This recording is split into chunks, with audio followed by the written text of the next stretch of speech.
Rutgers students, this is lecture 2 of 2 with respect to this week's content. I'm hoping to also upload another video tomorrow morning about ethical systems, market approach to business ethics, the market failure approach to business ethics, and the beginnings of corporate social responsibility. But this lecture is going to be much shorter than the last two. We're going to focus primarily on Aristotelian ethics, or what's also known as virtue ethics. And briefly, I'm going to talk to you about something called servant-based leadership or servant leadership. I don't know if this is going to be much more than 30 minutes, but we will try our best to get through it. So, what I want you to take away from this lecture is to understand what a virtue is, explain this idea of virtue ethics, draw a relationship between virtue ethics and servant-based leadership, and then lastly, define servant-based leadership. Now, in your readings that were assigned, we discussed, or in the one reading on Harvard Business, the Harvard Business article on moral reasoning, it discusses virtue ethics. This will go much more in depth than that article. So what are virtues? You know, you hear this all the time. Well, that individual is a virtuous person, or that's a moral virtue. We hear this idea all the time, but we're not necessarily sure what it actually means to have a virtue. So in order to understand what a virtue, or once we understand what a virtue is, we can then define a virtue ethic. So simply, a virtue ethic has nothing to do with decision making, or has very limited to do with decision making, like deontological ethics or utilitarianism. But really, it's trying to answer one question: what type of person should I become? And it's what we refer to as an agent-based theory. We're focused inward at ourselves. How do I become a better person, or a more moral or ethical person? So virtue ethics, as defined by a very well-respected philosopher, Alasdair MacIntyre, I believe he's at Notre Dame, he says virtue ethics, or virtues, can be acquired over time. It's a human quality. We're not necessarily born with it per se, though he probably would argue you're born with some, that we become virtuous by acting virtuously. And that kind of sounds a little silly, but I'll try to unpack that, which is we become virtuous by constantly thinking about our decisions and the way we conduct ourselves. And it's based upon a social norm. So a virtuous person today may be different than a virtuous person last year, last month, or 500 years ago. What we'll see is that a lot of these virtues tend to be very long in the time frame in which they are accepted or changed. One thing I should mention, that when we talk about a virtuous person, it has nothing to do with making money or being worldly successful. It's just talking about how do I become or achieve the good life. And Aristotle summarizes it, I think, the best. He goes on a long discussion about what a virtue is and how do we acquire it, but simply it's a state of character lying between two extreme behaviors. So, for instance, think about excess and deficiency. If you have an exorbitant amount of something, Aristotle would say that's probably not virtuous. If you don't have anything, that's not virtuous. So somewhere between the two. And it's not based upon passions, but based upon reason and logic, which means that you have to be able to think about virtues, think about becoming virtuous, because passions obviously are based upon excess and deficiency. I just want, hence excess. Or I'm lazy, and it's based upon my passions for not wanting to do anything. We can have deficiency. So what I like about Aristotle is he says that passions are the feelings, desires, and ambitions. He also talks about this thing called faculties, or the natural capacity to feel. But although those are important, I'm not going to go into them in detail. What you really need to know is that virtue ethics are based upon a state of character. And that's how we act based upon a set of circumstances. We're not torn. We're not blown into different directions based upon the circumstance. We tend to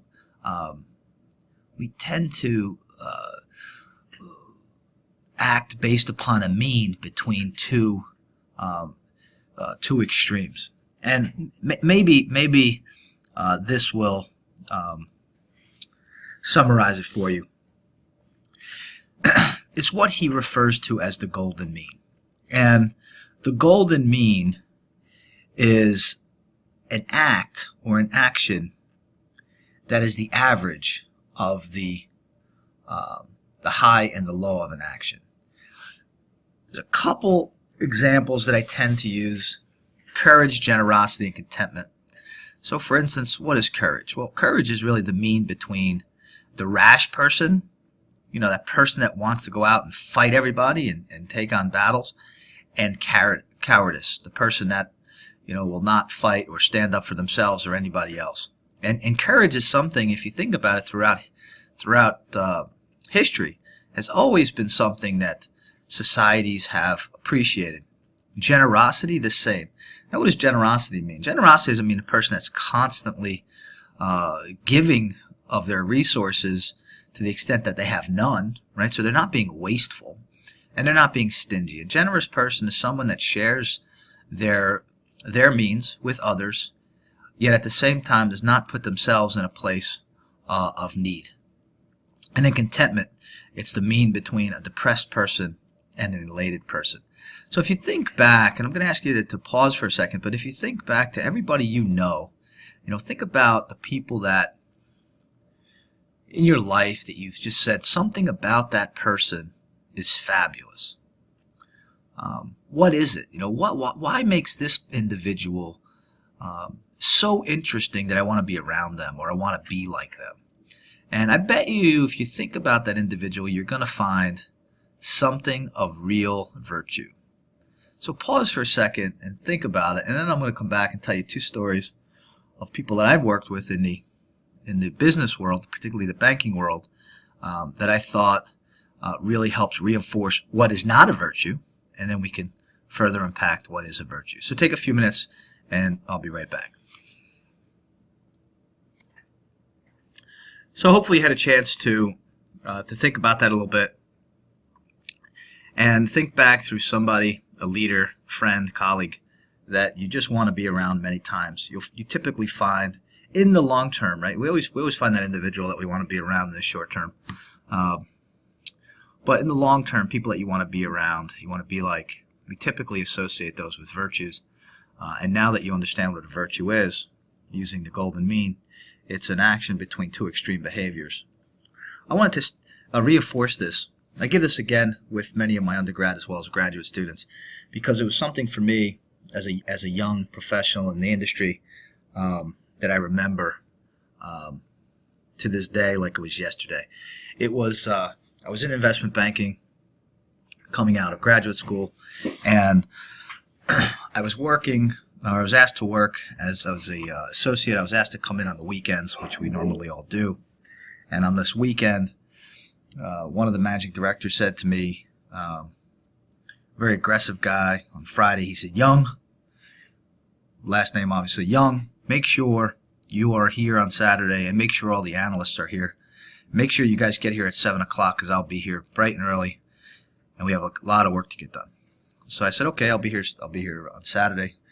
So myself and all of the analysts are there. It's 7 o'clock. It's the middle of the summer. I believe it was 4th of July weekend, I believe it was 4th of July weekend. And for those of you who don't know, the air conditioner is off in most buildings on the weekends in the city, in New York City.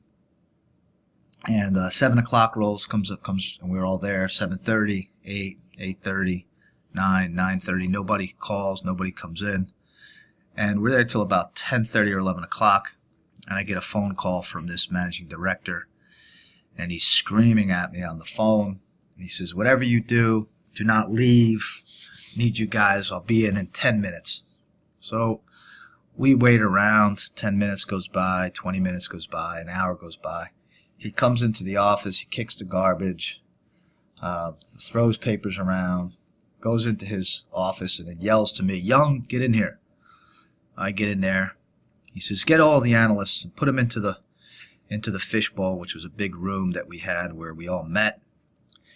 And he goes on to tell us how bad of a weekend he had and how pissed off he was, and every other word out of his mouth was a 4-letter word.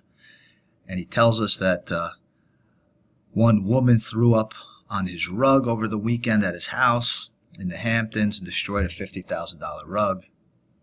And that when he was coming in that morning, coming down the Long Island Expressway, he hit a pothole and damaged his rim in his Ferrari, and that's going to cost him $1,000. And then he goes on to say that he thinks that the parking garage guy dinged his car, his Ferrari, again when he was parking it that morning, but he wasn't sure. And everything about this guy was extreme, rash behavior. Everything was monetary. Everything was about money and power. And I thought to myself that day and many days after that, why did I dislike this guy so much? And it all had to do with the simple notion that he was a very aggressive guy. God never just showed any empathy, never cared about anybody but himself. And what was interesting is, we were there for about an hour for this individual to remain nameless.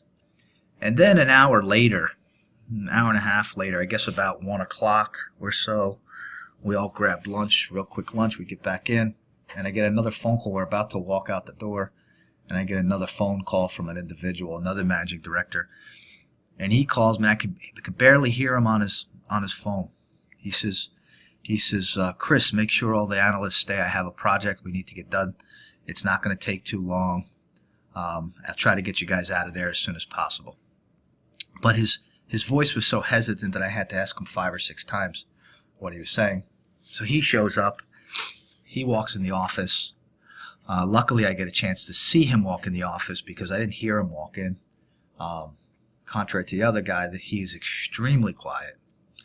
So I go into his office, and once again, he says the same thing. He says, take you and 4 other analysts, meet me in the fishbowl, and we'll talk about the project, but it shouldn't be long.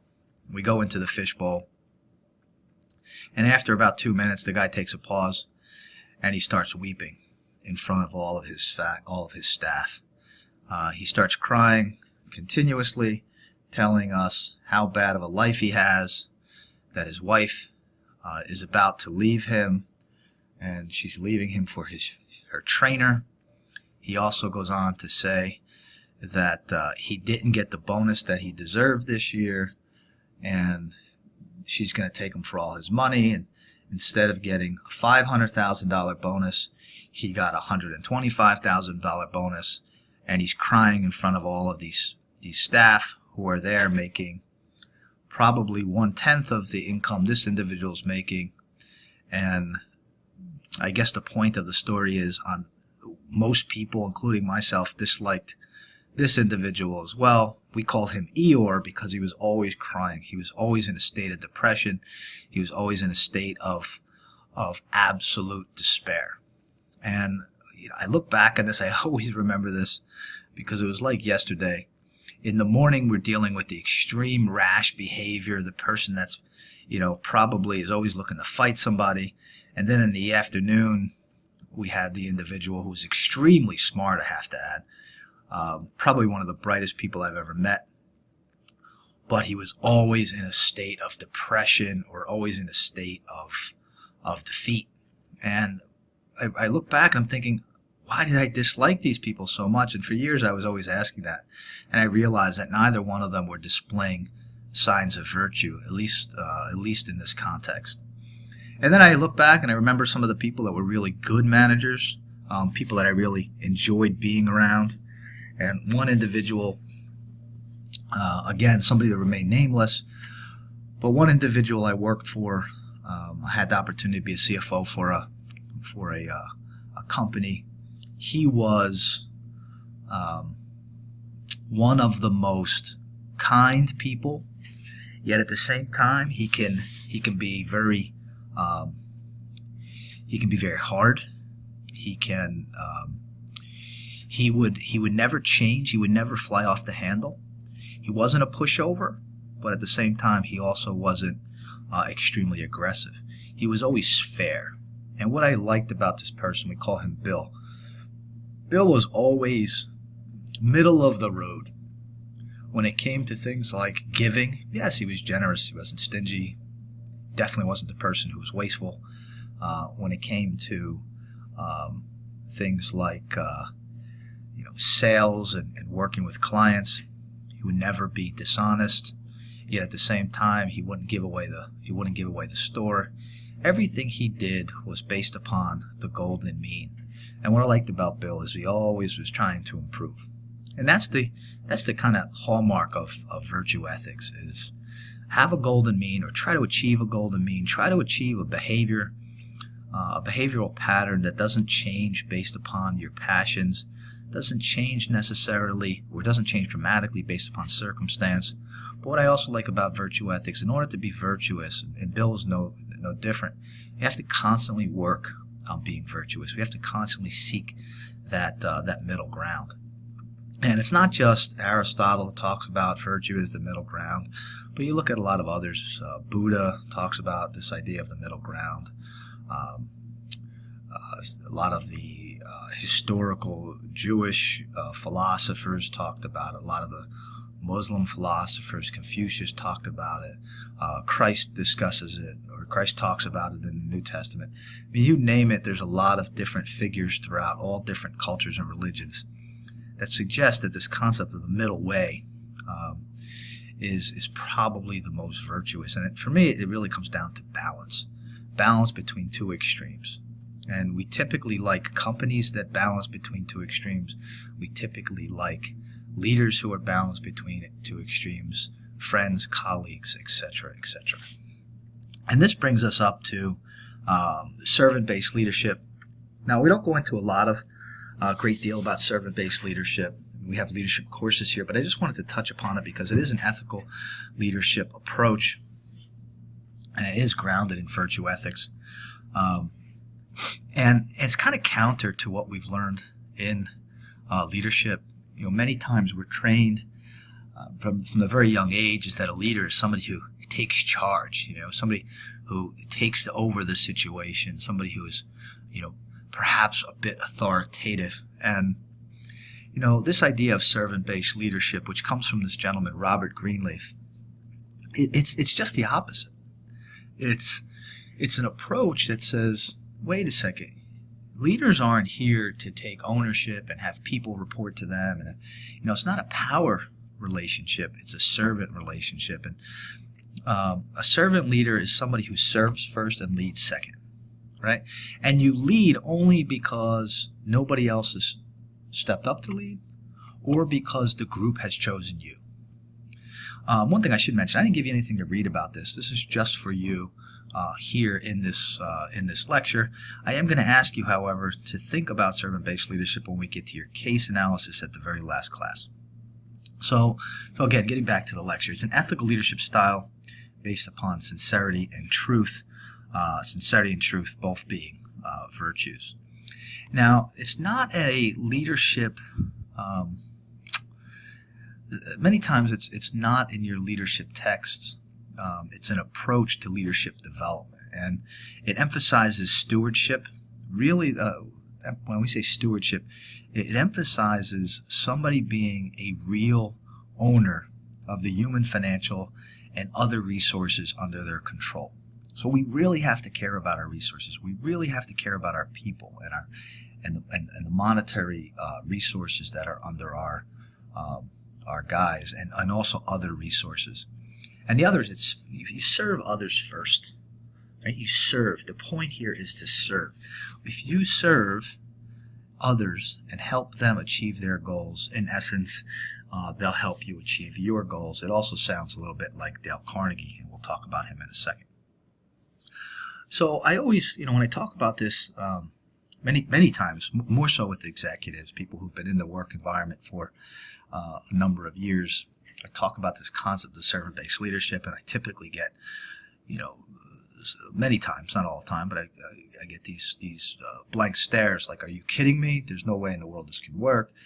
And so I just want to explain how it works, if done right, how it potentially can work. And what I don't want to suggest is that this works in every environment. Some environments clearly need a little bit more of an authoritarian approach. Some organizations that are in restructure mode or change mode may need a different approach. But this is a general approach that I think works. I personally have adopted it, and I tend to think it works very well. Not to say that I haven't failed in the past using it, but for the most part it has worked for me. So Robert Greenleaf said simply, if you are doing a good job, and you're a servant-based leadership, and you're serving the people that report to you, and if those people grow, well, let's quote unquote, right? So he says, quote, "Do those served grow as persons? Do they, while being served, become healthier, wiser, freer, more autonomous, more likely themselves to become servants?" So what's he saying? He says, if you're serving and the people under you are doing better, healthier people, wiser people, freer people, more flexibility, more income, right? Are they also more likely to do the same thing? So if I serve, will they, or the people under me, or the people that report to me serve? And that's what really Greenleaf is saying, is if I serve, it trickles down to others to serve. So this all comes down to, what is a servant leader? A servant leader is or has these components. One, they serve constituents by helping them or working on their behalf. They help people achieve their goals first before their own. They place service before self-interest. They listen. They inspire trust. They focus on what is feasible. They lend a hand, and they provide tools for success. So you look at this, you think to yourself, this doesn't sound like the leaders that we have today. Most often, leaders today think, this is what I need from you. If you don't provide it to me, we will talk about a plan to change that behavior. But ultimately, it's a serve up rather than serve down mentality. If you haven't read this book, I highly encourage you to do it.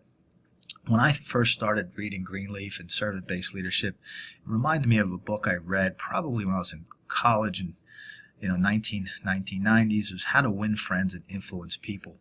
And what Dale Carnegie says is, you will get what you want by helping other people first attain the things that they want. You will win friends and be a leader if you serve first. So, same exact concept, same idea. Though Carnegie might be a little bit, the intent might be a little bit more self-interested, whereas I think Greenleaf has a little bit more of a, dare I say, egalitarian idea. So what are some of the traits of a servant leader? Many times I hear, again, when I talk about this with the executive groups, I hear people tell me or say to me, well, servant-based leader sounds like, is a priest, or sounds like it's a religious leader. That's not true. Servant-based leaders are very strong leaders, but also very strong in their discipline. So here's a couple things, a couple of the traits of a servant leader. One, you need to have foresight. And foresight means, have we learned from our past mistakes? And if we've learned from our past mistakes, how do we use that? How do we use our intuition to make sure that we don't do it again? Okay? You have to have stewardship. And the stewardship is, you have to have a real desire to care for the resources that you're responsible for. And I'm always going to start with my people resources. Do I really care about the growth of my people? And if I really care about the growth of my people, most likely I'm going to be a good steward. And if I care about my people, I probably also or should care about the finances. If I care about my people and my finances, I also care about other things, like the environment in which I operate. Or I should care about the environment in which I operate. Or the ecosystem in which I perhaps am damaging, right? Or the products and the consumers. So if I'm a steward, I typically care about everything. It's this feeling of that social contract that we talked about. It's an obligation. When I have stewardship, I have an obligation to the resources available to me and an obligation perhaps to the community. Number 3 goes hand in hand with number 2, which is I have a commitment to the growth of others. And I have a commitment to the growth of others not because that helps me achieve my financial success, but because I have an intrinsic value, or people have an intrinsic value. Very similar to a Kantian idea. I'm not going to use people as a means, but I'm going to care about people because they're people. People really mean something to you. And if that should be the case, then most likely you are on that right path. You are deeply committed to a personal, professional, spiritual growth of all individuals in the organization. It tends to sound a little bit like Maslow's hierarchy of needs. We care about people's needs and wants, and we want to help people achieve that idea of self-actualization. Number 4, we care about the community. We care about the community and the people in which we interact in the community. We listen. Unfortunately, many times leaders, we don't listen to problems. We don't listen to our people.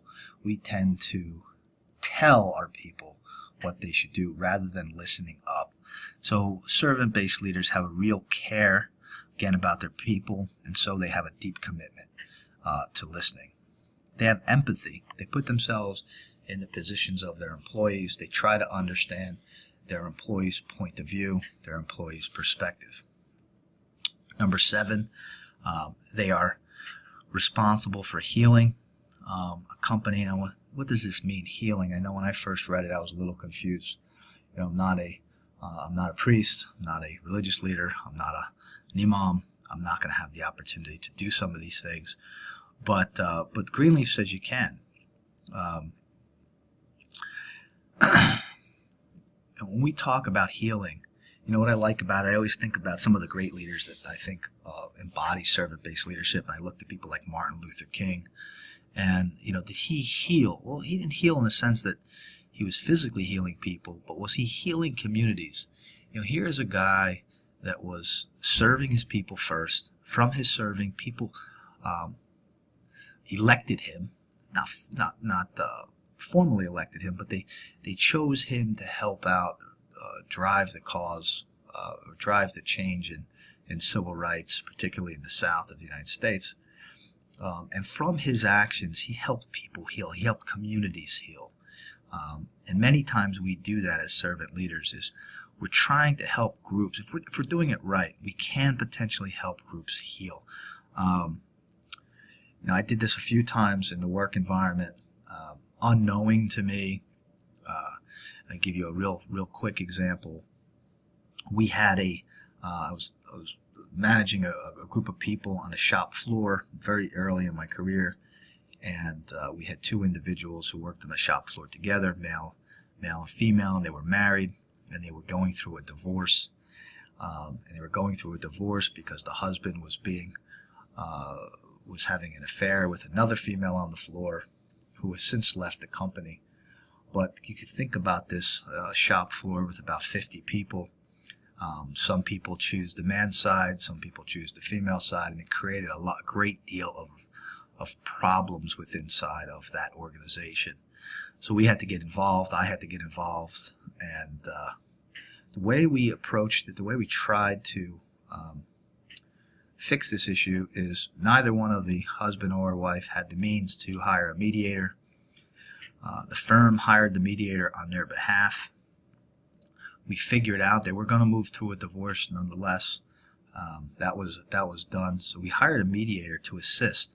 And what came out of that is not only did they quickly mediate their divorce, but we also figured out, or this mediator figured out for them, from our payment of it, of how to have a better work schedule. And over time, the group healed. These tensions dropped, and before I left that organization, everything was back to normal, or mostly back to normal. Now, that's a very minimal idea of healing, but it's one example that I can perhaps share with you. Number 8, general awareness. And a general awareness relates to the individual, to the leader. Do you have an inward look on yourself? Are you constantly trying to change and modify your behavior? Are you not comfortable with your behavior? Are you not only your own behavior, but also the behavior of the company? How can we improve, right? That's this whole concept of awareness. Number 9 is persuasion. Servant-based leaders are not ones that are going to dictate the right and wrong decisions to make, but are rather going to use reason and logic and persuade people to come into their camp. You're convincing. And this is, again, tends to be hard for many leaders, especially because the power that they have, they typically do not have to do this. They can just quickly say, do this and do that, and they expect their employees to do it. But servant-based leaders typically don't like to use this approach because long-term we think this approach does not work. We want people to buy into our vision, to buy into our goals, because if they do that, then they perhaps do not have to be told anything, and they'll do it on their own. Not only will they do it on their own, but they'll also seek other tasks that might be relevant. And then lastly, conceptualize. Servant leaders can dream great dreams, right? They can sell an audience. They can sell a group of people on their concepts. They can sell somebody on their vision. And if you look at some of the greatest, again, just Martin Luther King being one of them, he was able to sell. And I don't want to sell in a negative context here, but he was able to convince people of his concepts, of what can come out of these ideas. And business leaders, not dissimilar to a Martin Luther King in that respect, need to conceptualize the end goal. Why are we doing this? What's so important about it? So they need to be able to dream great dreams and have the ability to conceptualize and influence others to buy into that dream. So that's it. That's all I want to take you through with virtue-based ethics. That'll be it for the part 2 of 2 lectures. I will try to get you something tomorrow to begin our discussions on the market approach and the market failure approach to business ethics, and then quickly jump into corporate social responsibility.